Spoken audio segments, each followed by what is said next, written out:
Let's talk about hitting rock bottom. You know that moment of crisis where everything just feels like it's falling apart? Where you feel completely alone, like nobody's listening? It's a feeling we all go through, and today, we're going to dig into a really powerful perspective on what might actually be happening in that painful silence. Just think about that for a second. This one idea completely flips the script on suffering. The whole point isn't that you're being punished or left behind. No, it's that you're in a process, a really tough, fiery transformation. So what does that actually mean? Come on, let's break it down. All right, so first up, the pain and the question. We have to start right there, where every single crisis begins, with the hurt itself, and that one overwhelming question that always comes with it. Yeah, that's the one. That question gets right to the raw, beating heart of suffering. It's this cry of confusion, this feeling that you've been unfairly singled out by the universe. When you're in the middle of it, the silence is just deafening, and all the chaos feels like it has no point.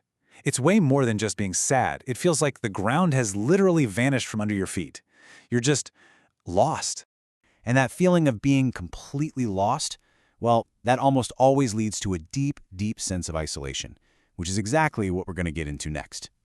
This might be the single most terrifying part of hitting rock bottom. It's the belief that nobody else in the history of the world has ever felt this exact kind of pain, this specific despair. And that feeling, it builds walls around you, cutting you off from everyone and everything. You really start to believe that you are totally, completely alone in your fight.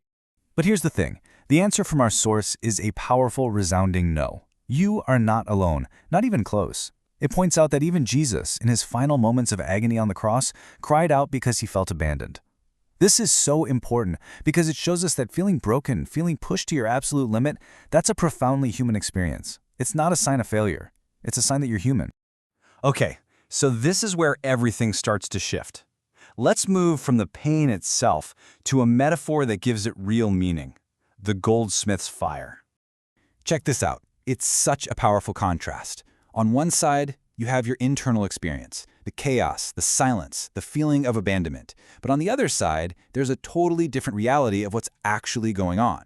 You're being forged, purified, and given a new purpose. The main idea here is that what feels like total destruction is actually a form of creation.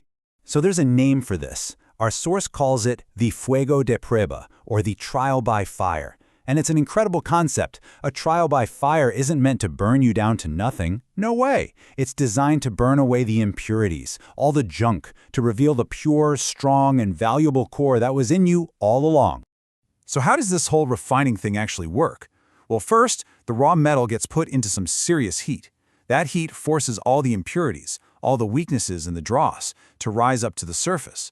Then the goldsmith comes in and carefully skims all that waste away, and what's left behind? Something stronger, purer, and so much more valuable. Okay, so if this whole refining process is happening, you've got to wonder, what's the ultimate goal? What in the world is the divine purpose behind all this fire? Here it is. This is the crucial point. The fire is a forge, and the thing being hammered into shape is your character. It's in these moments of unbelievable pressure that things like resilience, empathy, and real strength are made. You know, there's even a term in psychology for this. It's called post-traumatic growth. It's the idea that going through a profound struggle can lead to positive, lasting change. It's not just about surviving the heat, it's about who you become because of it. Let's look a little closer at what comes out of this. The fire forges your character. It reveals a strength you never, ever knew you had by pushing you right to your human limit. And maybe most importantly, it shows that you are being carefully shaped, not just randomly abandoned. Every single part of this process has a purpose.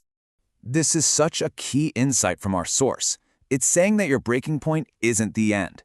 It's actually the very place where a power much greater than your own becomes the clearest.